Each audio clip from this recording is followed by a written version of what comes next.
नमस्कार, सवाल इंडिया का में आपका स्वागत है। मैं हूं संकेत उपाध्याय। इस वक्त हम हैं सफदरजंग अस्पताल में, इमरजेंसी जो एरिया है उसमें।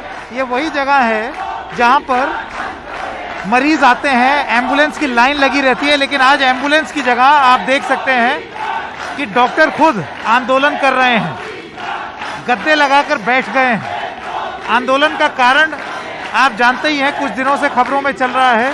वो कह रहे हैं हमको न्याय चाहिए। नीट और पीजी की जो काउंसलिंग है, जिससे 50,000 और डॉक्टर आ जाएंगे, और ख़ास तौर से तब जब कोविड-19 का एक नया वेरिएंट सामने आया है। ऐसे वक्त में नीट और पीजी की काउंसलिंग ना करवा के करीब 45,000 से 50,000 डॉक्टरों का ना शामिल करना, जो मौजूदा रेजिडेंट डॉक्टर है उन पर दबाव डालता है। और ताकि ये दबाव ना पड़े और जल्दी से और लोग आ सकें, उसके लिए यहाँ पर डॉक्टर आंदोलन कर रहे हैं।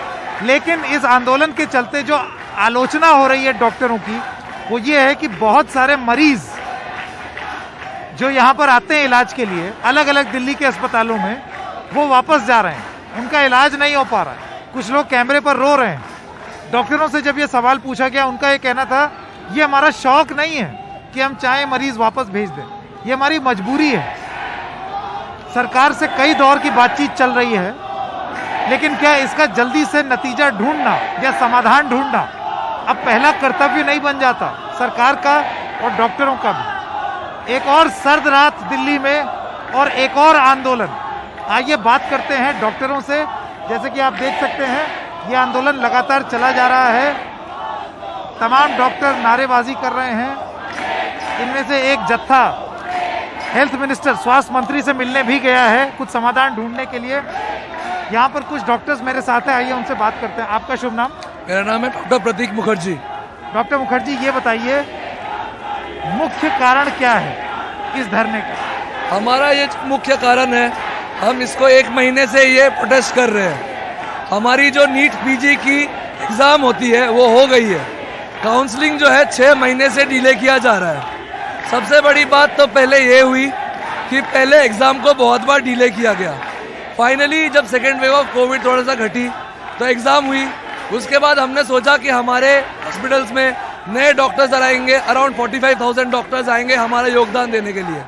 वो काउंसलिंग दिन पे दिन ये डिले होता गया।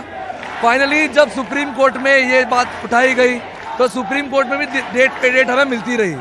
तो हमने सबसे पहले 27 नवंबर को अपना प्रोटेस्ट स्टार्ट किया था। स्टार्ट करने के बाद हमें बताया गया कि ये जो काउंसलिंग की कमेटी बनी हुई है जो उसको जल्द कराने के लिए कोशिश करेगी, वो थोड़ा सा फास्ट डिसीजन लेगी। तो हमने 1 हफ्ते का रियायत दिया था इस प्रोटेस्ट को, बट फिर भी कोई ठोस ये हमें नहीं मिला, समाधान नहीं मिला, तो हमें फिर प्रोटेस्ट में जाना पड़ा। ठीक है, आपका शुभ नाम? डॉक्टर श्रद्धा, मैं मौलाना आजाद मेडिकल कॉलेज से। जी डॉक्टर श्रद्धा, सरकार की तरफ से ये कहना है जब मामला अदालत में विचाराधीन है, ऐसे में अदालत पर सरकार का क्या वश चलता है? अदालत खुद सुप्रीम कोर्ट ऑफ इंडिया चाहता है जल्दी काउंसलिंग कराना, बट सरकार ने पहले उनसे डेट मांगी, आगे काउंसलिंग बढ़ता गया। जो सॉलिसिटर जनरल है सरकार की तरफ से, उन्होंने एक्स्ट्रा टाइम मांगा कि EWS कोटा जिसके लिए केस लगा हुआ है, हमें एटलीस्ट 4 वीक्स चाहिए उसके बारे में डिसीजन लेने के लिए। तो सुप्रीम कोर्ट तो चाहता है जल्दी काउंसलिंग कराना, बट सरकार की तरफ से ही ये बार बार डिले होता जा रहा है कि 1 हफ्ता दो, 3 हफ्ता दो, 4 हफ्ता दो। तो मेरा ये कहना है कि आप ये मानती हैं कि अगर सरकार चाहे तो EWS कोटा वाला जो उन्होंने एक बात कही है कि इस बार से लागू कर देंगे, वो प्रावधान इस बार हटा दें? हाँ, ऐसा ही हम कहीं कह रहे हैं कि इस सेशन में आप ये ना लगाएं, आप काउंसलिंग करा दें। अगर आपको लगाना है, आप पूरी तरह सोच के ये महत्वपूर्ण है। डॉक्टरों का ये कहना है। देखिए पूरा मामला क्या है, पहले मैं दर्शकों को बता दूं। मामला ये है कि नीट और पीजी के जो छात्र हैं, जो नए छात्र हैं, जो कि आकर के रेजिडेंट डॉक्टर्स बन जाते, जूनियर डॉक्टर बन जाते, वो करीब 45 से 50,000 है देश में। उनकी काउंसलिंग होगी, वो तभी आ पाएंगे। काउंसलिंग इसलिए नहीं हो रही है क्योंकि सरकार का ये कहना है कि इम्तिहान लेट हो गया, और जो इकोनॉमिकली वीकर सेक्शन का कोटा है 10% का, उसको वो इस साल से लागू करना चाहते हैं। अब क्योंकि ये पूरा मामला EWS कोटा का अदालतों में है, तो सरकार का कहना है हम क्या करें अदालत में। लेकिन यहाँ डॉक्टरों का कहना है कि अगर आप 1 साल के लिए ये EWS कोटा वाला प्रावधान हटा दें वो इसलिए क्योंकि देखिए यहाँ पर ज़रूरत है और डॉक्टरों की ज़रूरत पड़ेगी जब कोविड की तीसरी लहर आएगी। तो ये बदलाव आप अपने अंदर क्यों नहीं कर सकते हैं? मैं आपसे ये जानना चाहता हूँ, इसका समाधान क्या सिर्फ यही है कि सरकार वो EWS कोटा हटा ले? सर, समाधान इससे नहीं है कि EWS कोटा हटा दे। अगर कोटा भी हो रहा है तो सबसे पहले तो काउंसलिंग की डेट जो है वो जल्दी से जल्दी काउंसलिंग करवाई जाए। और मैं एक चीज़ अपने नोटिस में लाना चाहूँगा, जो हमारे रिप्रेजेंटेटिव्स जो मिनिस्टर से मिलने के लिए गए हुए थे, अराउंड 12 रिप्रेजेंटेटिव हमारे मिनिस्टर से मिलने के लिए गए हुए थे, वो पिछले 1 घंटा हो गया है, हम उनको कंटिन्यू कॉल कर रहे हैं लेकिन उनका फ़ोन स्विच ऑफ आ रहा है, उनसे हम लोग कांटेक्ट नहीं कर पा रहे हैं। अगर उनका वापस आधा घंटे में हमको उनसे कोई कांटेक्ट नहीं बन पा रहा है तो हम ये मानेंगे कि उनको अरेस्ट कर लिया गया है इस प्रोटेस्ट को दबाने के लिए। ये भी तो हो सकता है कि वो मीटिंग में हो। सर, मीटिंग में हो सकता है, बट एक ये भी है कि why they are phone sir switch off, उनके फ़ोन स्विच ऑफ हैं। एक प्रोटेस्ट चल रहा है ऑलरेडी, सरकार उस पर डिसीजन क्यों नहीं ले सकती? अगर सरकार एक रात में नोटबंदी हो सकती है तो सरकार एक रात में काउंसलिंग की डेट भी दे सकती है। एक महत्वपूर्ण सवाल है जो मैं आप लोगों से पूछूंगा कि अभी आपकी इस हड़ताल की वजह से जो मरीजों का हाल हो रहा है उसके लिए आप किसको जिम्मेदार ठहराते हैं? सर, हमारा जो हेल्थ स्ट्रक्चर है, ये हमारा हेल्थ स्ट्रक्चर बहुत सारे पिलर्स से बना हुआ है। डॉक्टर्स जो हैं, इस हेल्थ बिल्डिंग का पिलर एक बहुत महत्वपूर्ण पिलर है, बट वो सोल नहीं है। हमने 1/2 वर्कफोर्स में 8 महीने काम किया है। हम लोग फिजिकली और मेंटली बहुत ही ज़्यादा एग्जॉस्टेड हो गए हैं। 48 घंटों की ड्यूटी की है हमने साल भर, उसके बाद भी जूनियर्स नहीं आ रहे हैं। वर्कलोड तो बढ़ ही रहा है क्योंकि कोविड के बाद लॉकडाउन भी खुल गए हैं, तो सड़क दुर्घटनाएं ऐसे नॉर्मल डिजीज तो बढ़ ही रहे, कोविड की तीसरी लहर आने की वो भी आ रही है। अगर हमने तो अपना पूरा काम दिया है, बट जो अलग सी पिलर है, सरकार है, हेल्थ जो हमारा एडमिनिस्ट्रेशन है, अगर उसको फिक्र नहीं है मरीजों की तो हम भी यहाँ पे मजबूर हो जाते हैं, क्योंकि सबको एक साथ काम करना पड़ेगा ताकि हमारा हेल्थ स्ट्रक्चर स्मूथली चल सके। इससे पहले कि मैं आता हूँ एक सेकंड देश रतन निगम जी भी हमारे साथ हैं, वरिष्ठ वकील। देश रतन निगम जी, आपने यहाँ पर सुना जूनियर डॉक्टर्स का, रेजिडेंट डॉक्टर्स का क्या कहना है। मैं आपसे जानना चाहता हूँ कि आपकी क्या दलील रहेगी। यहाँ पर इनका ये मानना है कि सरकार अगर एक जिद छोड़ दे, 1 साल के लिए स्थगित कर दे EWS कोटा का प्रावधान, जिसका हवाला सुप्रीम कोर्ट में जजों ने भी दिया है, तो ये सारी समस्या हल हो जाएगी। आप क्या कहेंगे? देखिए संकेत जी, एक बात बड़ा संवैधानिक रूप से मैं साफ कर दूं कि एक EWS कोटा है, वो पार्लियामेंट ने पास किया और सब जगह लागू हो रहा है, तो वो हट नहीं सकता जब तक कि सुप्रीम कोर्ट ना हटाए या पार्लियामेंट उसको वापस ना ले। सरकार उसको अपनी तरफ से नहीं कर सकती, पार्लियामेंट को उसको करना पड़ेगा, क्योंकि संवैधानिक संशोधन हुआ है हमारे संविधान में। दूसरा, जो कल जो वहां पे दिक्कत आई है, जो डॉक्टरों प्रदर्शन कर रहे थे और मार्च कर रहे थे मौलाना आजाद मेडिकल कॉलेज से लेकर सुप्रीम कोर्ट तक, उनके पास परमिशन नहीं थी, तो पुलिस का काम बन जाता है कि उसको किसी ना किसी तरीके से रोकना। तो उसको रोकने की उन्होंने कोशिश करी और फिर वहां पे झगड़ा हुआ, जिसके कारण से आज मामला बढ़ गया है। तो देखिए, इकोनॉमिक वीकर सेक्शन का कोटे का जो मामला है वो सुप्रीम कोर्ट में है, पार्लियामेंट। ये एक सेकंड, आपने बोला EWS कोटे की बात संसद में आई है तो संसद से ही बदलेगी। अभी संसद का सत्र खत्म हुआ, उसमें ऐसे कानून है जो कि संसद में पास हो गए लेकिन लागू नहीं हुए हैं, तो आप चाहे तो, सरकार चाहे तो ये चीज कर सकती है।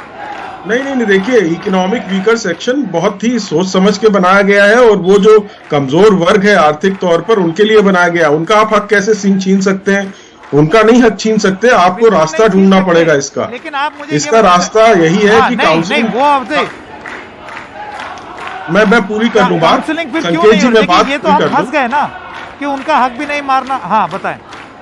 देखिए संकेत जी, ये सुप्रीम कोर्ट को है कि वो इस पे जो होल्ड लगाया हुआ है, स्टे किया हुआ है, उसको हटा दें और काउंसलिंग अलाउ कर दें, subject to outcome of the cases.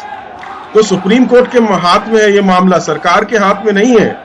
ये बड़ा साफ मैं कर दूं, एज लॉयर की तरीके से मैं बात कर रहा हूं। सत्र से EWS कोटा लगाएंगे। आप भी एक सेकंड, मैं यहाँ एक सेकंड रेजिडेंट डॉक्टर से पूछ लूं। देश रतन निगम जी हैं, वरिष्ठ वकील हैं, उनका ये कहना है कि ये मामला अदालत में है और दूसरी चीज़ EWS कोटा के जो लोग हैं उनका हक कैसे मार सकते हैं?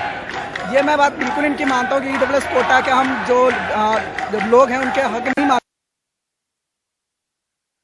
साहब ने बोला था कि ये चीज़ संसद के उसमें दायरे में आती है। अगर संसद में हमारे जो 3 कृषि कानून थे विंटर सेशन में अगर वो वापस लिए जा सकते हैं तो क्या अगर वो चाहते तो ये चीज़ भी आगे चल के एक्सपेडाइट नहीं की जा सकती थी कि हम यही पिटीशन एक सुप्रीम कोर्ट में डाल देते कि भैया इनकी काउंसलिंग करा के जल्दी से जल्दी डॉक्टर लेके आ जाएं, तो ये चीज़ भी की जा सकती है। ये कहीं ना कहीं दिखाता है कि गवर्नमेंट हमारी बहुत रिलेक्टेंट है इस चीज़ को आगे प्रोसीड कराने में। मुझे नहीं पता इसमें उनका कोई पर्सनल मोटिव है कि इलेक्शन आने वाले, इसके लिए मैं कोई कमेंट नहीं। मैं आपसे जानना चाहता हूं, उसके बाद मैं देशरतन जी से पूछूंगा कि काउंसलिंग कराने में दिक्कत क्या है। अभी यहाँ सरकार, आपने सरकार से भी बात की, सरकार ने आपको क्या बताया कि उनकी तरफ से दिक्कत क्या है जिसकी वजह से वो काउंसलिंग में देर कर रहे हैं? उनकी तरफ से हमें यही कहा जा रहा है, बार बार यही आश्वासन दिया जा रहा है कि ये जो मैटर सुप्रीम कोर्ट के दायरे के अंदर आता है उसमें हम कुछ नहीं कर सकते हैं। मैं यही कहना चाहता हूँ, अगर सुप्रीम कोर्ट के दायरे में आता है, गवर्नमेंट, हमने जिनको वोट दिया है, we are the people who voted them and who like bring them to the power, so we will ask the government only so that they give the petition in the Supreme Court, जो कि इसको matter को जल्दी जल्दी करें, तभी ये चीज़। आप चाहते हैं कि सरकार सुप्रीम कोर्ट में एक हलफनामा दे जिसमें वो ये कहे। एक सेकेंड, हेल्थ मिनिस्टर जो है बोल रहे हैं, आइए सुनते हैं क्या बोला उन्होंने। और जो हमें सफलता मिली है उसमें हमारे डॉक्टर्स, हमारे हेल्थ वर्कर्स को ही सारा यश दिया है, अभिनंदन भी किया है। और कल हमारे डॉक्टर्स सब धरना दे रहे थे उस वक्त, उसके साथ पुलिस की ओर से दुर्व्यवहार हुआ हो तो उसके लिए भी मैं खेद व्यक्त करता हूं। और सभी डॉक्टर से मैं अपेक्षा करता हूं कि अभी कोविड क्राइसिस चल रही है, हमारे देश के कोई नागरिक, कोई मरीज, उसको दिक्कत ना हो, इसलिए तुरंत ही वो अपनी ड्यूटी ज्वाइन कर ले। हम हर संभव हमारे डॉक्टर के सहयोग में खड़े हैं। हो गए? चलो।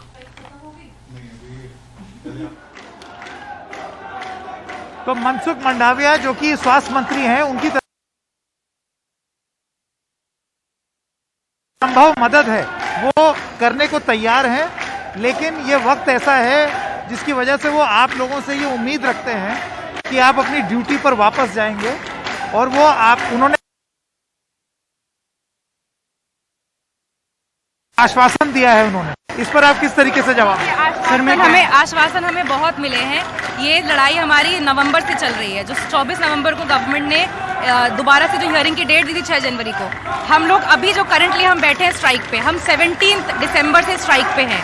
द गवर्नमेंट, उन्होंने तो कोई जवाब नहीं दिया। 17 तारीख से दिल्ली के बड़े 5 अस्पतालों की इमरजेंसी बंद है। तब भी हम लोग नहीं, ऐसा नहीं कि हमने बिल्कुल मरीज नहीं देखे हैं, हम लोग देख रहे हैं। लेकिन कल जो हादसा हुआ है, जो वहाँ पे उन्होंने मैन हैंडलिंग करी है डॉक्टर्स के साथ, फीमेल डॉक्टर्स के साथ बल्कि, तो ये चीज़ अब हम लोग की सेल्फ रिस्पेक्ट पे बात आ जाती है। स्वास्थ्य मंत्रालय ने, स्वास्थ्य मंत्री जो है, उन्होंने इस पर भी एक बयान दिया है। उन्होंने बोला है कि वो खेद व्यक्त करते हैं कि किस तरीके से डॉक्टरों के साथ सुलूक हुआ पुलिस के द्वारा। देखिए, खेद व्यक्त करना और कोई एक्शन लेने में बहुत फर्क होता है। We want a solid plan of action now. हमें उनके आश्वासन हम पहले भी सुने थे, हम महीने भर से सुनते आ रहे हैं। हमें भी बहुत बुरा लग रहा है कि हम अपने मरीजों को इस तरह छोड़ रखा है। We are not. तो आश्वासन नहीं चाहिए, एक्शन चाहिए। हम चाहते हैं आश्वासन, अगर हमें मिनिस्टर जी दे रहे हैं हम उसका वेलकम करते हैं, लेकिन अगर क्या चीज़ वो हमें ये चीज़ लिखित में दे सकते हैं। हमें लिखित में उनसे चाहिए कि वो काउंसलिंग की डेट कब दिला रहे हैं। अगर वो हमें लिखित में दे देंगे तो हम। सर, पहले जब हम स्ट्राइक को चालू किया था, जब हम इमरजेंसी सर्विसेज विड्रॉ किया था 1 हफ्ते के लिए, तभी भी हमको यही आश्वासन दिया कि हमको 1 हफ्ते दे दो, हम आपका काम पूरा कर देंगे जो जो आपने मांगा है।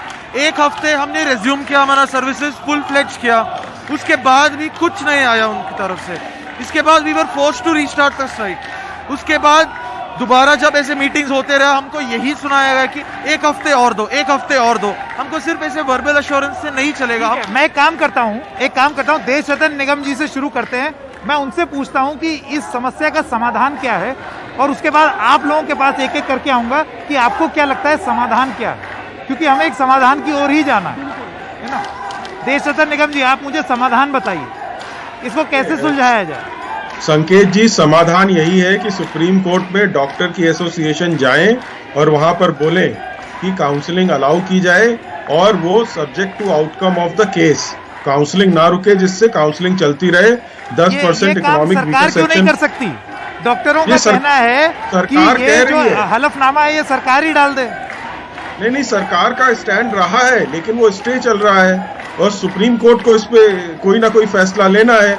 तो सुप्रीम कोर्ट अगर थोड़ा सा जल्दी करेगा तो हो सकता है, देखिए, काउंसलिंग अलाउ हो जाए, सुप्रीम कोर्ट कर दे और इकोनॉमिक वीकर सेक्शन का कोटा भी लागू रखे, क्या दिक्कत है? और वो सब्जेक्ट टू आउटकम कर दे इस केस का, कि भाई जिस केस का जो भी आउटकम होगा उसके हिसाब से उनको सीट मिलेगी या नहीं मिलेगी। तो काउंसलिंग कम से कम नहीं रुकेगी, वो 10% सिर्फ सीटें होंगी वो रिजर्व कर दी जाएंगी। है कि आप लोग एक हलफनामा दायर कर दें सुप्रीम कोर्ट में कि हम लोगों को ये दिक्कत हो रही है, आप इसमें एक्शन लीजिए और ये निर्देश दीजिए सरकार को कि काउंसलिंग चालू करे। क्या मानते हैं आप? आपको अदालत का दरवाजा खटखटाना चाहिए? हमने बहुत बार अदालत का दरवाजा खटखटाया है। ऐसे बहुत सारे PILs हैं जो अभी भी पेंडिंग है सुप्रीम कोर्ट में। पिछले बार जब हमने स्ट्राइक को पोस्टपोन किया था, हमें बोला गया था, ठोस आश्वासन दिया गया था कि हमारा केस 16 तारीख को सुप्रीम कोर्ट में टेकअप होगा। हमने 16 तारीख को देखा, हमारे केस की कोई भी लिस्टिंग नहीं थी। हमें सबसे पहले तो झूठ बोला गया कि तुम्हारा केस का यहाँ पे किसने झूठ बोला? हमारे तरफ से DGHS साहब, हमारे जो DGHS साहब हैं, पहले जब हमने 27 तारीख से स्ट्राइक स्टार्ट की थी, वो सफदरजंग की OPD में आए थे। उन्होंने हमें बोला था कि जल्द से जल्द कार्रवाई या सुनवाई के लिए वो हमारे लिए लड़ेंगे। फिर बाद में हमें हेल्थ मिनिस्टर से भी अश्योरेंस मिली। हमारे जो चलिए ऐसा एक काम करते हैं, क्या दिक्कत हुई है जिसकी वजह से आपको मजबूरी में ये करना पड़ा है? ये तो एक बात हो गई, आगे के लिए आपको क्या लगता है रणनीति क्या होनी चाहिए? एक एक करके आपसे शुरू करते हैं। सर, जब तक हमें कल का जो इंसिडेंट हुआ है इसकी प्रॉपर अपॉलॉजी नहीं मिलती है, written apology from the health minister, from the government, ये प्रोटेस्ट जारी रहेगा। दूसरी बात, जब तक हमें रिटन अश्योरेंस नहीं मिलता है कि 6 को अगर हियरिंग है तो 6 को काउंसलिंग की डेट आ जानी चाहिए, काउंसलिंग शेड्यूल आ जाना चाहिए, जब तक वो नहीं होता है प्रोटेस्ट जारी रहेगा। आप बताइए कि क्या किया जाए कि ये खत्म? सर, अश्योरेंस में यही है, गवर्नमेंट हमको रिटर्न में दे, रिटर्न में हमें मिले। और ऐसा बिल्कुल भी नहीं हो रहा है कि कोई पेशेंट जो इमरजेंसी केसेस आ रहे हैं वो पेशेंट डॉक्टर्स नहीं देख रहे हैं। जितने भी इमरजेंसी केसेस आ रहे हैं वो डॉक्टर्स देख रहे हैं। हमारे जो सुपर सीनियर डॉक्टर्स हैं वो उन पेशेंट को ट्रीट भी कर रहे हैं, उन पेशेंट की लुक आफ्टर भी हो रही है।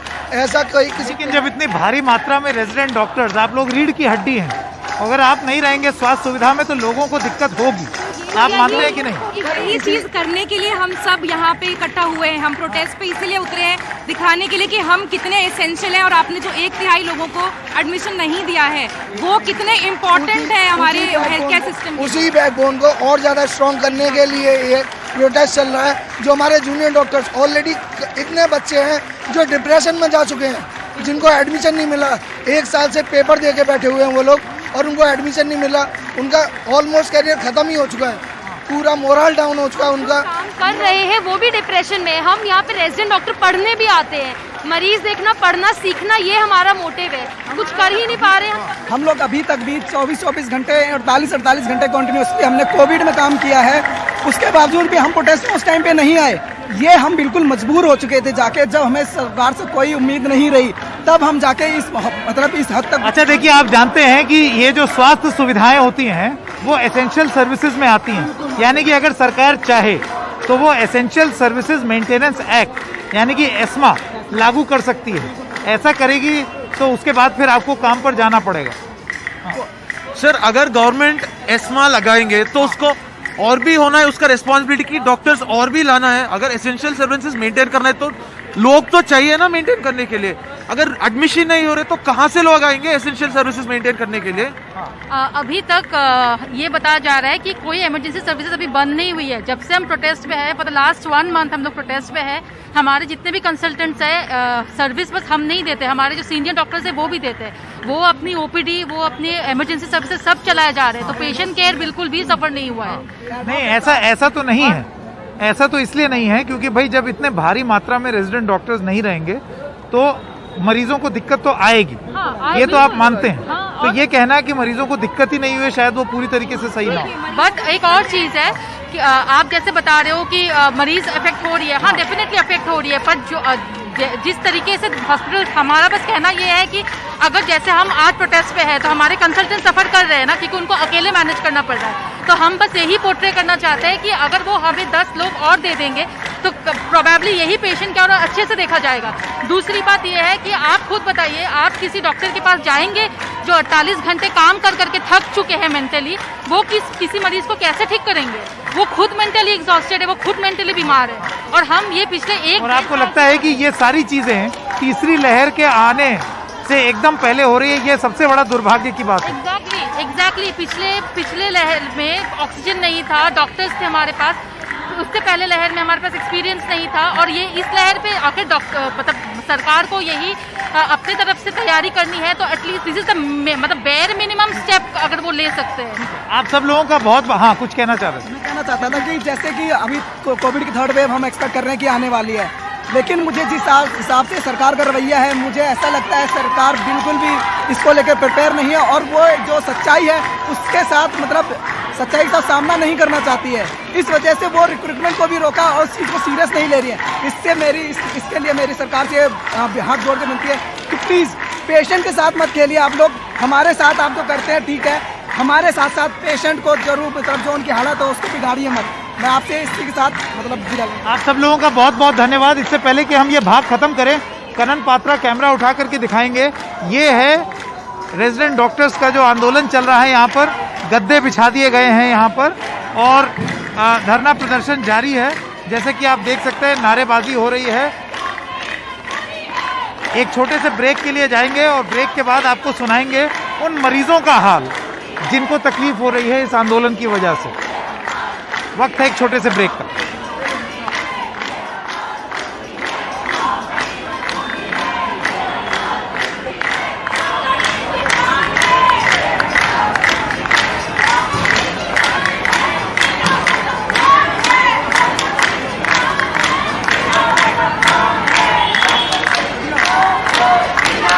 तो यहाँ से रेफर कर दिए, दूसरा टन जाना है। आपको इलाज नहीं मिल पा रहा है, क्या है दिक्कत, क्या है बच्चे को? पूरा शरीर में सूजन। सुबह मैं 4 बजे से आके लाइन में लगा हूँ, और मैं दोबारा डॉक्टर साहब के पास गया तो उन्होंने कह दिया भाई ओपीडी बंद है, हड़ताल चल रहा है, हड़ताल जब खुलेगा तो आप आइएगा। जब तक हम क्या करें? 9 बजे सुबह से लगे हुए थे, अभी बोल रहे हैं कि डॉक्टर ने ओपीडी बंद करवा दिया। क्या कारण बता रहे हो ओपीडी बंद कराने का? कह रहे हैं डॉक्टर हड़ताल पे है। और इस पे डेली आते हैं, सुबह 6 बजे से लगाते हैं 10 बजे तक। अब आज डेली ऐसे ही हो रहा है, पर्ची के समय पे पर्ची काउंटर बंद हो जाते हैं। हमारे साथ ऐसे कुछ डॉक्टर्स हैं, इनको चोट लगी। हमारे साथ डॉक्टर प्रियंका है। डॉक्टर प्रियंका, आप अगर वो चोट दिखा पाए हमारे दर्शकों को जो आपके पैर में लगी हुई है। ये देखिए डॉक्टर प्रियंका के पूरे ब्रूजेज हैं, नीला पड़ा हुआ है, और इनको ये कल चोट लगी थी डॉक्टर प्रियंका को। ये देखिए पूरा सारा ब्रूजेज है उनके, ब्लैक है, पूरा ब्लैक और ब्लू प्लेयर हुआ है, और भी उनको चोटें आए हैं। इनके अंगूठे में चोट आई है, अंगूठे में देखेंगे आपकी उनके बैंडेड लगा हुआ है। डॉक्टर प्रियंका, आप यहीं सफदरजंग में? Yes, I mean Safdarjung. कल क्या हुआ था आप लोगों के साथ, बताइए कि किस तरीके से आप लोगों को मैन हैंडल? साइलेंटली प्रोटेस्ट कर रहे थे, लेकिन वो अचानक से विदाउट एनी वार्निंग अचानक से आके हमारे में से कुछ डॉक्टर्स को खींच के लेके जा रहे थे। उसको प्रोटेस्ट मतलब उसको हम रिटार्ड करते टाइम पे सब लोगों को ऐसे खींच रहे थे इधर उधर, और हमें धक्के दे रहे थे। इसमें सबको चोट लगे हैं। सबको चोट लगे। तो आपको जो चोट आई है उस वक्त क्या महिला पुलिसकर्मी आपको खींच रहे थे या पुरुष? वो तो मेल कॉप्स ही है वहाँ पे। सारे मेल कॉप्स थे? मेल कॉप्स है, फीमेल कॉप्स हैं, लेकिन उन्होंने हमें मतलब वो एक साइड में है।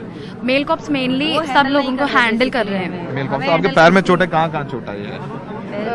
पैर में और नी पे है, और मतलब और भी जगह पे है, कंधे पे। तो आपको भी डिटेन किया था उन्होंने? सब लोगों को किया था। तो लगभग रात में कितने बजे तक आप लोग थाने में थे इन चोटों के साथ? वहाँ पे तो 2 AM। तो सोचिए जिन डॉक्टर्स ने कोविड में लोगों की जान बचाई है, जिनसे लोग फोन करके हाथ जोड़ते थे कि एक बेड दिला दीजिए, आज उन्हीं को ही सड़कों पर लाठी खानी पड़ रही है। कितना मुश्किल है महिला डॉक्टर्स के लिए, जिस तरीके से आप लोगों को ड्रैग किया गया कल। और जिस तरीके से आप लोगों के साथ थोड़ी ज्यादती ज़्यादा कर दी गई, उसको लेकर के कितने दुख है आप लोगों में, और खासकर जब आपने कोविड सेकेंड वेव में इतनी मेहनत की?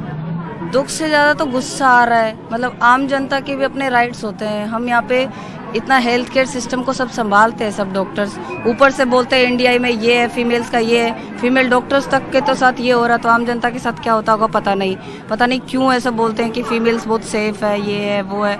यहाँ पे हैंडल करने के लिए भी फीमेल कांस्टेबल हैं, तो उनको आगे आने के लिए बोलो ना, वो हैंडल करेंगे, मेल कोप्स क्यों हैंडल करेंगे?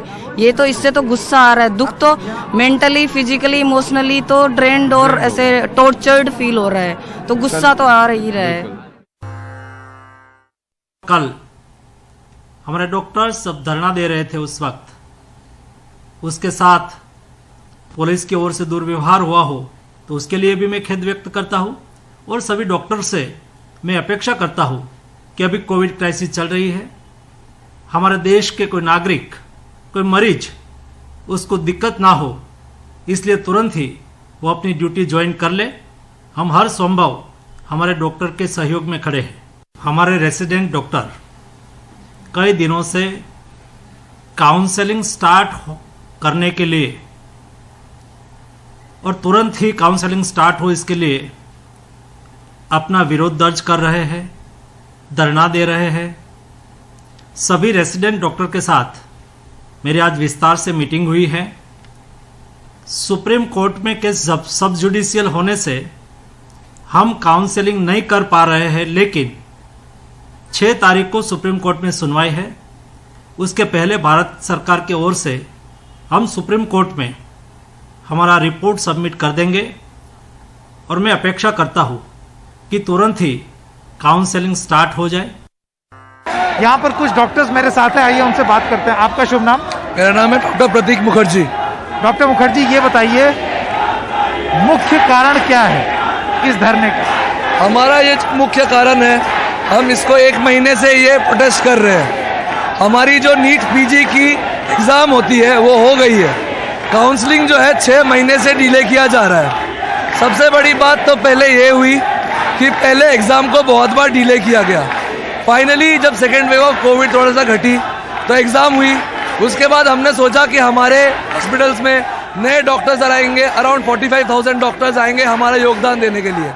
वो काउंसलिंग दिन पे दिन ये डिले होता गया। फाइनली जब सुप्रीम कोर्ट में ये बात उठाई गई तो सुप्रीम कोर्ट में भी डेट पे डेट हमें मिलती रही।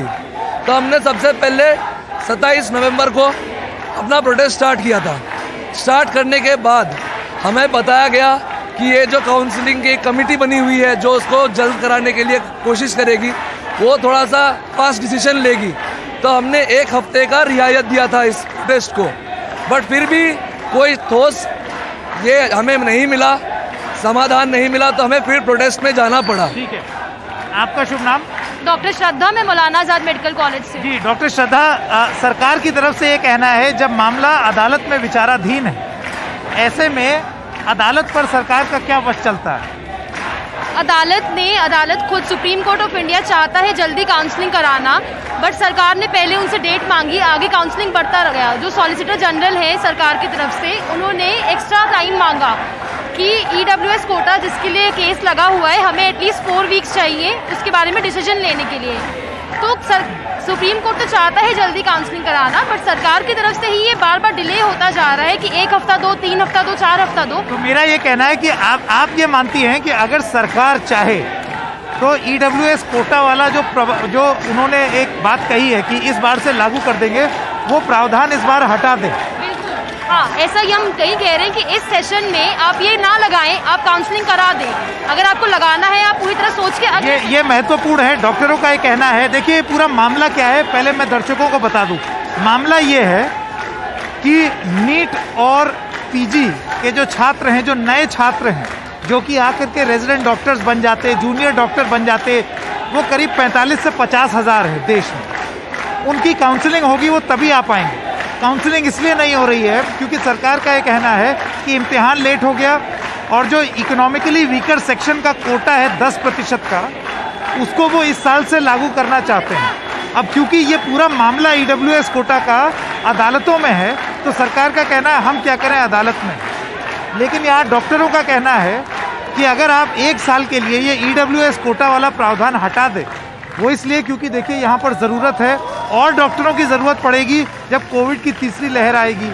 तो ये बदलाव आप अपने अंदर क्यों नहीं कर सकते हैं? मैं आपसे ये जानना चाहता हूँ, इसका समाधान क्या सिर्फ यही है कि सरकार वो EWS कोटा हटा ले? सर, समाधान इससे नहीं है कि EWS कोटा हटा दें। अगर कोटा भी हो रहा है तो सबसे पहले तो काउंसलिंग की डेट जो है वो जल्दी से जल्दी काउंसलिंग करवाई जाए। और मैं एक चीज़ अपने नोटिस में लाना चाहूँगा, जो हमारे रिप्रेजेंटेटिव्स जो मिनिस्टर से मिलने के लिए गए हुए थे, अराउंड 12 रिप्रेजेंटेटिव हमारे मिनिस्टर से मिलने के लिए गए हुए थे, वो पिछले 1 घंटा हो गया है, हम उनको कंटिन्यू कॉल कर रहे हैं लेकिन उनका फ़ोन स्विच ऑफ आ रहा है, उनसे हम लोग कांटेक्ट नहीं कर पा रहे हैं। अगर उनका वापस आधा घंटे में हमको उनसे कोई कांटेक्ट नहीं बन पा रहा है तो हम ये मानेंगे कि उनको अरेस्ट कर लिया गया है इस प्रोटेस्ट को दबाने के लिए। ये भी तो हो सकता है कि वो मीटिंग में हो। सर, मीटिंग में हो सकता है, बट एक ये भी है कि why their phone are switch off, उनके फ़ोन स्विच ऑफ हैं। एक प्रोटेस्ट चल रहा है ऑलरेडी, सरकार उस पर डिसीजन क्यों नहीं ले सकती? अगर सरकार एक रात में नोटबंदी हो सकती है तो सरकार एक रात में काउंसलिंग की डेट भी दे सकती है। एक महत्वपूर्ण सवाल है जो मैं आप लोगों से पूछूंगा कि अभी आपकी इस हड़ताल की वजह से जो मरीजों का हाल हो रहा है उसके लिए आप किसको जिम्मेदार ठहराते हैं? सर, हमारा जो हेल्थ स्ट्रक्चर है, ये हमारा हेल्थ स्ट्रक्चर बहुत सारे पिलर्स से बना हुआ है। डॉक्टर जो है इस हेल्थ बिल्डिंग का पिलर, एक बहुत महत्वपूर्ण पिलर है, बट वो सोल नहीं है। हमने 1/2 वर्कफोर्स में 8 महीने काम किया है। हम लोग फिजिकली और मेंटली बहुत ही ज़्यादा एग्जॉस्टेड हो गए हैं। 48 घंटों की ड्यूटी की है हमने साल भर, उसके बाद भी जूनियर्स नहीं आ रहे हैं। वर्कलोड तो बढ़ ही रहा है क्योंकि कोविड के बाद लॉकडाउन भी खुल गए हैं, तो सड़क दुर्घटनाएं, ऐसे नॉर्मल डिजीज तो बढ़ ही रहे, कोविड तीसरी लहर आने की वो भी आ रही है। अगर हमने तो अपना पूरा काम दिया है, बट जो अलग सी पिलर है, सरकार है, हेल्थ जो हमारा एडमिनिस्ट्रेशन है, अगर उसको फिक्र नहीं है मरीजों की, तो हम भी यहाँ पे मजबूर हो जाते हैं क्योंकि सबको एक साथ काम करना पड़ेगा ताकि हमारा हेल्थ स्ट्रक्चर स्मूथली चल सके।